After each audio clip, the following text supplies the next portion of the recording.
सभी साथियों को मेरा नमस्कार।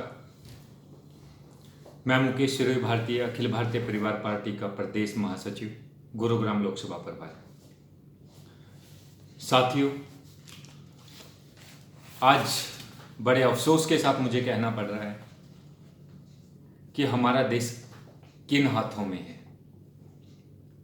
और देश के जो नुमाइंदे बैठे हैं, जो सरकार चला रहे हैं, उनकी सोच भी कुछ बातों से, कुछ विचारों से और कुछ काम करने के तरीकों से समझ में आती है।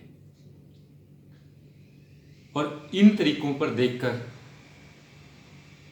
यह साबित होता है कि कहने में और करने में इनकी दोहरी नीति साफ साफ नजर आती है। बड़ा अफसोस होता है जब कोई किसी राज्य का सीएम, किसी राज्य का मुख्यमंत्री होते हुए वो किसी भी कौम के ऊपर, किसी भी धर्म के ऊपर अगर कोई बात करता है तो उसे सोच समझकर विचार करना चाहिए, उसे सोच समझकर बोलना चाहिए। जैसा ही त्रिपुरा के बिप्लब कुमार ने, जो त्रिपुरा के मुख्यमंत्री हैं, उन्होंने जाट और सिख सरदारों के ऊपर जो क्वेश्चन मार्क लगाया है, उन्हें मंदबुद्धि बोलकर, दिमाग कम बोलकर जो उन्होंने ये शब्द का इस्तेमाल किया है, वो कहीं ना कहीं ये देश के प्रति देशद्रोह वाला जो बातें हैं वो उन्होंने कही हैं। और ये बातें शायद भूल जाते हैं कि देश जब बनता है उसमें किसी कौम, किसी धर्म, एक अकेले का पार्ट नहीं है। यहाँ पे सभी ने कुर्बानियां दी हैं, चाहे वो किसी भी जाति से है, किसी भी धर्म से है। और हम सभी लोग सब बोलते हैं, सब मिलकर हम भाईचारा के नाते हम देश की सुरक्षा के लिए, देश की रक्षा के लिए और देश के हित में कार्य करने के लिए हम तत्परबद्ध हैं। लेकिन एक भारतीयता के नाते अखिल भारतीय परिवार पार्टी ने, जो त्रिपुरा के सीएम बिप्लब कुमार ने जो बयान दिया, उसका पूरे जोर शोर से विरोध करती है और निंदा करती है कि क्या हम लोगों ने ऐसे व्यक्ति को चुनकर मुख्यमंत्री बनाया है जिसको जनता ने वोट दिया है। और जनता में, चाहे वो किसी भी कौम से है, किसी भी दल से है, किसी भी पार्टी से है, किसी भी धर्म से है, उससे कोई रिलेशन नहीं होता। आप पूरे के पूरे राज्य के मुख्यमंत्री हैं और राज्य में चाहे वो कोई भी व्यक्ति कैसा भी है, वोट का अधिकार सभी को है। वोट सभी किसी न किसी पार्टी को देते हैं और वोट देने के बावजूद आपको कुर्सी पर बैठाने वाले वही लोग हैं और जिनकी आपने निंदा की है। और इस सरकार में कभी दलितों के ऊपर अत्याचार होता है, कभी एससी बीसी ओबीसी को देख के इनके ऊपर अत्याचार किया जाता है। और आज इन्होंने जो कुठाराघात किया है, वो आज जाट और सिख के ऊपर क्वेश्चन मार्क, जो मंदबुद्धि का जो वर्ड यूज किया है वो बहुत गलत है। या दिमाग कम होने का जो वर्ड यूज किया है वो बहुत गलत तरीके से इस्तेमाल किया है। शायद इनको पता नहीं है कि कुर्बानियों में सबसे ज्यादा हाथ अगर देखा जाए, चाहे वो किसान ने कुर्बानी दी हो, क्योंकि किसान सीना चीर के अन्न पैदा करता है, पूरे देश को चलाता है, अन्नदाता बोला जाता है। और मैं हरियाणा का वासी होने के नाते किसानों ने जितनी कुर्बानियां किसानों ने दी है, किसानों में अगर यहाँ बात देखा जाए तो यहाँ पे सभी के पास, सभी मोस्टली मैक्सिमम लोग जाट कम्युनिटी से हैं, किसान हैं, उन सभी ने कुर्बानियां दी हैं। और आज इस कोरोना के टाइम पे भी उन्होंने खेतों में जाकर, और उनके बच्चे की बात करें या एजुकेशन की बात करें या उनके खेल प्रतियोगिता की बात करें, तो बहुत से लोग आर्मी में बॉर्डर पर जंग जीत हासिल की है। और बहुत से, अगर सिख समाज की बात करूं, सिख धर्म की बात करूं, जबकि अखिल भारतीय परिवार पार्टी किसी जाति, धर्म या क्षेत्र या लिंग के आधार पर भेदभाव नहीं करती। मैं सिर्फ सीएम को, त्रिपुरा के सीएम को बताना चाहता हूं कि इन्हीं में से कुछ सरदारों ने और कुछ जाट के जो आर्मी ऑफिसर रहे हैं, उन्होंने बहुत बड़ी कमांड संभालकर दुश्मन को मुंह तोड़ जवाब देकर भी विजय दिलाई है। तो ये भूल कैसे जाते हैं कि इन्होंने इस तरीके का वर्ड यूज करना और इस तरीके की बातें करना। और आज कोरोना के टाइम पे अन्नदाता होते हुए क्या किसानों ने देश को अनाज पैदा करके नहीं दिया? क्या किसानों ने देश की रक्षा नहीं की? क्या किसानों ने हर तरीके से काम नहीं किया, देश के हित में काम नहीं किया? लेकिन किसान फिर भी माइनस में चलते हुए भी फिर भी वो देश के हित में हमेशा लगा रहता है। वो सिर्फ एक ही बात पे लगा रहता है, या तो उसका बेटा सरहद पे है या उसका फादर बाप जो है वो खेतों में अनाज पैदा करता है, ताकि देश की सुरक्षा और देश की रक्षा कोई भी आदमी भूखा ना सो पाए। ऐसा कुठाराघात, इस तरीके की बात बोलना वो किसी भी पद के लायक नहीं है, और उसे किसी के कहने की बजाय, किसी के बोलने की बजाय उसे पद से इस्तीफा दे देना चाहिए। और अगर वो नहीं देता है तो जो भी सरकार के चुने हुए, जो उन्हीं के जो सरकार चला रहे हैं, बीजेपी सरकार जो चला रही है और बीजेपी का ही वो सीएम है, तो बीजेपी के मैं हमारे प्रधानमंत्री नरेंद्र मोदी जी से गुजारिश करूंगा कि उनसे इस्तीफा लिया जाए और बीजेपी की सदस्यता भी भंग की जाए। ऐसे व्यक्ति को सत्ता में बैठने का अधिकार नहीं है। यह मानसिकता तो, छोटी सी मानसिकता कितना बड़ा कुठाराघात कर रही है, और इनके अंदर कितनी बड़ी गंदी मानसिकता होगी उसका तो हम अंदाजा भी नहीं लगा सकते। आज अगर बात करूं, कहीं ना कहीं अगर सिख समाज को बोला जाए तो पंजाबी समाज में माना जाता है, तो हमारे हरियाणा में सीएम भी हमारे पंजाबी कम्युनिटी से आते हैं, और अगर बात करें उप मुख्यमंत्री हमारे माननीय दुष्यंत चौटाला जी, वो भी हमारे जाट कम्युनिटी से आते हैं। तो सरकार बीजेपी की है, और उधर भी सरकार बीजेपी के, सेंटर में भी और हरियाणा में भी।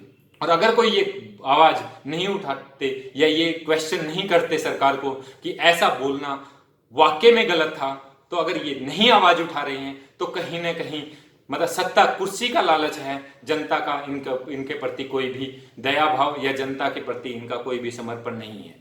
ये सिर्फ कुर्सी बचाने के लिए या कुर्सी पर बैठने के लिए जनता को गुमराह करते हैं। कभी ये धर्म की राजनीति करते हैं, धर्म के उस पर आधार पर लोगों को लड़ाते हैं, कभी वो जाति के आधार पर लोगों को लड़ाते हैं। तो इस तरीके की राजनीति कहीं ना कहीं मानसिकता साबित करती है कि ये देश हित में कार्य नहीं कर रहे हैं।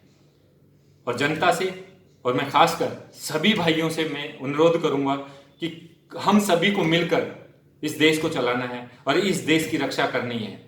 गलत करने वाले व्यक्ति को हमें, चाहे कोई भी है, चाहे वो किसी भी पार्टी से, किसी भी दल से, किसी भी कम्युनिटी से है, किसी भी धर्म से है, हमें इन सबको भूलकर अगर गलत करने वाला है तो गलत के खिलाफ आवाज उठानी पड़ेगी, और सही करने वाला है तो सही के खिलाफ हमें ना जाकर उसका समर्थन करना पड़ेगा। समर्थन नहीं कर सकते खुले में तो हमें कम से कम उस व्यक्ति का विरोध नहीं करना चाहिए। अपने दिल की आवाज सुनना और दिल से जो आवाज निकले उसका समर्थन करना। आज मैं सभी देशवासियों से गुजारिश करूंगा, ऐसे ऐसे व्यक्ति जितने भी हैं जो धर्म और जाति के आधार पर लोगों को आपस में लड़ाने का काम कर रहे हैं। हमारा जो देश है वो भाईचारे का देश है। हम सभी बोलते थे हिंदू मुस्लिम सिख ईसाई आपस में सब भाई भाई, ऐसा नहीं है। इन्होंने तो हिंदू में भी, जातियों में भी अपने आप को लोगों को बांट दिया है, सिर्फ अपनी राजनीति चमकाने के लिए, अपनी कुर्सी पर बैठने के लिए। ऐसी गंदी राजनीति से हमें छुटकारा तभी मिल सकता है जब हम सभी लोग ऐसे व्यक्तियों के खिलाफ आवाज उठाएं, और ऐसे व्यक्तियों को जनता के बीच में आकर माफी मांगनी चाहिए और पद से इस्तीफा देना चाहिए, क्योंकि ऐसे बोलने वाले व्यक्ति कभी भी जनता का भला नहीं सोच सकते। और मैं सेंटर सरकार से भी, सेंट्रल गवर्नमेंट से भी अनुरोध करूंगा, जो ऐसे व्यक्ति का इस्तीफा ले, इसको बाहर निकाले और इनकी सदस्यता आजीवन बीजेपी से निष्कासित करें। इनको, ऐसे व्यक्ति को सरकार में या किसी भी पार्टी में या किसी भी नुमाइंदे जो कि जनता की पैरवी कर रहे हों, ऐसे व्यक्ति का देश के लिए भी और समाज के लिए भी और प्रत्येक व्यक्ति के लिए भी खतरे से खाली नहीं है। क्योंकि ऐसा ये बात बोल के और आज उन्होंने माफी मांग ली, तो माफी कोई क्लोज नहीं है, माफी कोई, ये दिमाग में उपज कैसे आई? आप इस चीज को समझने की कोशिश करें।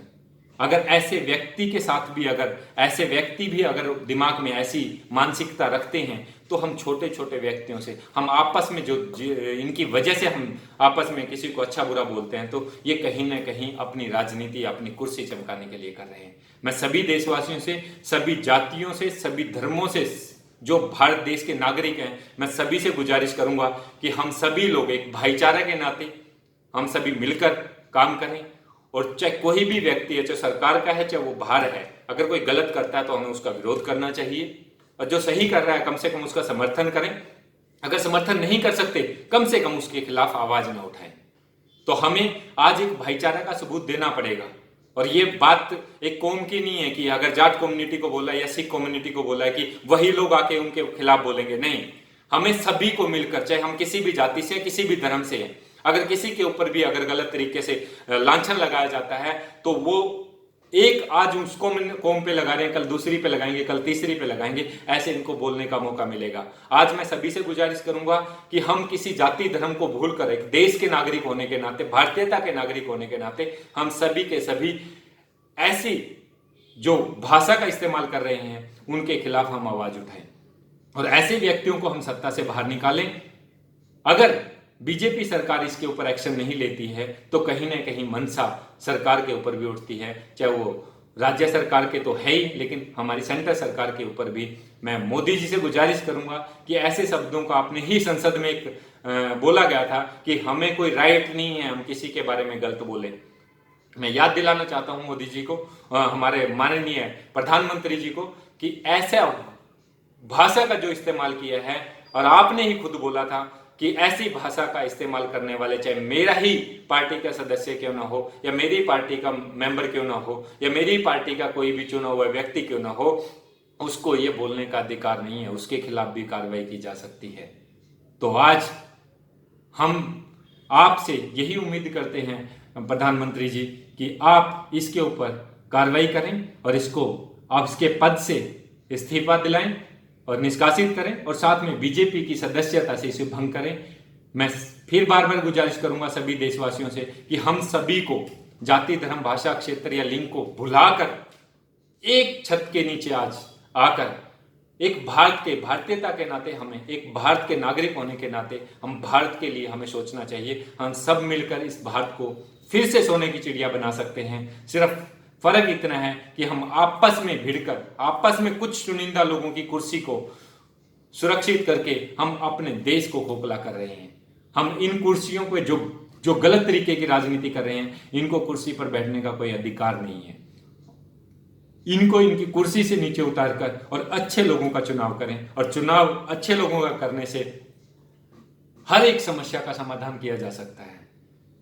मैं सभी से गुजारिश करूंगा, ऐसी तुच्छ राजनीति करने वालों को सत्ता से बाहर करने का जनता फैसला बना चुकी है, और जो कुछ लोग विरोध कर रहे हैं उनका, तो मैं उनसे भी गुजारिश करूंगा कि एक बार दिल की आवाज सुनें और एक बार अच्छे से सोचें कि ऐसे लोग अगर सत्ता में बैठेंगे तो देश का या राज्य का या देश का हम किस तरीके से भला कर सकते हैं। तो मैं फिर बार बार गुजारिश करूंगा कि हम सभी जाति धर्म भाषा क्षेत्र लिंग को भुलाकर एक देश के बारे में सभी भाईचारा के नाते, संविधान में किसी के बारे में किसी को गलत नहीं लिखा गया, भारत के नाते हम सभी मिलकर इस देश को अखंड भारत बनाएं और सोने की चिड़िया बनाने के लिए दोबारा से मैं सभी देशवासियों से फिर गुजारिश करूंगा कि आप सभी मिलकर सच का सच, सच्चाई का साथ दें और गलत को गलत कहने की हिम्मत रखें और सही को सही कहने की हिम्मत रखें। हमें सरकार से नहीं, जो जनता के हित में है वो हमारा है।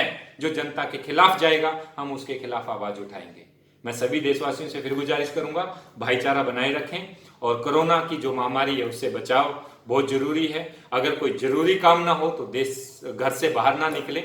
अगर बहुत ही मजबूरी हो तो जो भी हेल्थ डिपार्टमेंट की गाइडलाइन है उनको फॉलो करें और आपस में सभी का साथ दें। जय हिंद, जय भारत।